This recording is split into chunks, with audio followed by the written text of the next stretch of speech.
ওই দিল্লির দাসীকে বাংলাদেশে কোনোভাবেই রাজনীতি করতে দেওয়ার সুযোগ দেওয়া হবে না।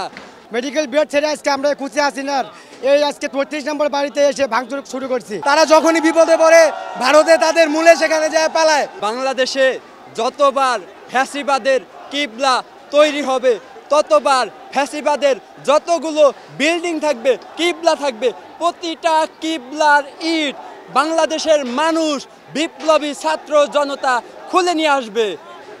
দিল্লির দাসী হাসিনা আজকে দুঃসাহস দেখিয়েছে। বুশারফ বাংলাদেশ বুশারফ শেখ হাসিনা দুঃসাহস দেখিয়েছে বাংলাদেশের মানুষকে খুন করার পরেও কোনো রকম ক্ষমা না চেয়ে অনুশোচনায় না ভুগে আবার বাংলার মানুষকে তার কালো চেহারা তার অভিনয় দেখানোর মতলব নিয়েছে। আমরা দিল্লির দাসীকে হুঁশিয়ার করে বলে দিতে চাই, যতকাল বাংলাদেশের ছাত্র জনতা বিপ্লবী ছাত্র জনতা বেঁচে আছে ওই দিল্লির দাসীকে বাংলাদেশে কোনোভাবেই রাজনীতি করতে দেওয়ার সুযোগ দেওয়া হবে না।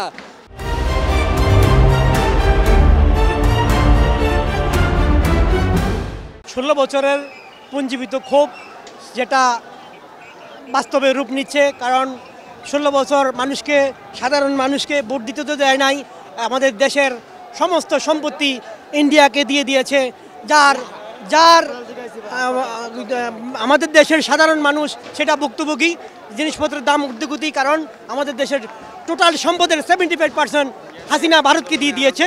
সেটা থেকে মানুষ পরিত্রাণ পাওয়ার শুরু করেছে ডক্টর ইউনূসের সুযোগ্য নেতৃত্বে।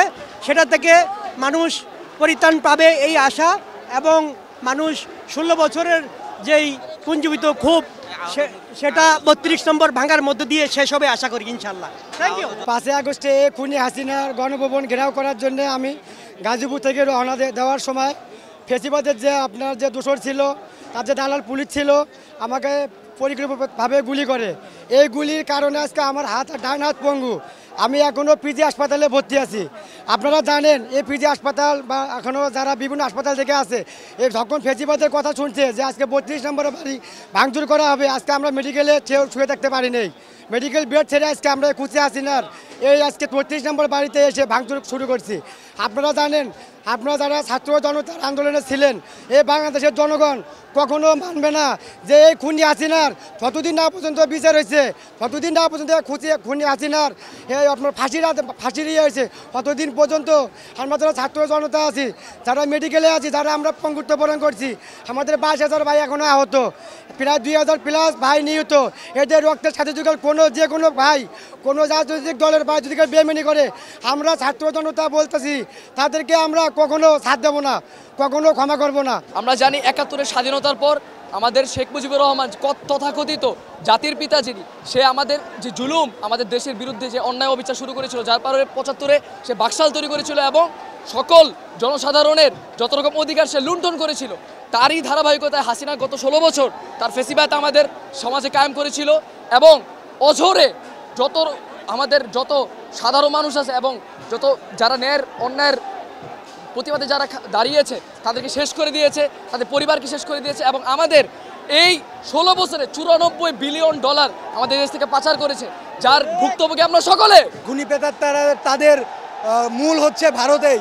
তারা যখনই বিপদে পড়ে ভারতে তাদের মূলে সেখানে যায় পালায়। সেই 75-এ আমরা দেখেছি যখন তারা গিয়েছিল শেখ মুজিবকে যখন হত্যা করা হয়েছিল বাকশাল কায়েম করার সময়, তখন তার 2 মেয়ে পালিয়েছিল ভারতে। এবং এখনও যখন 24 সালে আমরা ছাত্র জনতারা সেই শেখ হাসিনাকে উৎখাত করতে সক্ষম হয়েছি, এখনও তারা ভারতেই পালিয়ে আছে। এ থেকে প্রমাণিত হয় তারা ভারতেই জন্ম, ভারতেই মৃত্যু হবে তাদের। এটা একটা ঐক্যবদ্ধ বাংলাদেশের প্রতিচ্ছবি। খুনি পলাতক ফ্যাসিস্ট হাসিনা এবং তাদের স্পন্সররা চেলাচুপান্ডারা যতবারই বাংলাদেশ বিরোধী ষড়যন্ত্রে বক্তব্য দিবে, ততবারই বাংলাদেশের সকল ধর্মমত নির্বিশেষে সকল শ্রেণী পেশার মানুষ বাংলাদেশের স্বার্থে এই ধরনের ঐক্যবদ্ধভাবে রাজপথে নেমে আসবে বলে আমরা বিশ্বাস করি।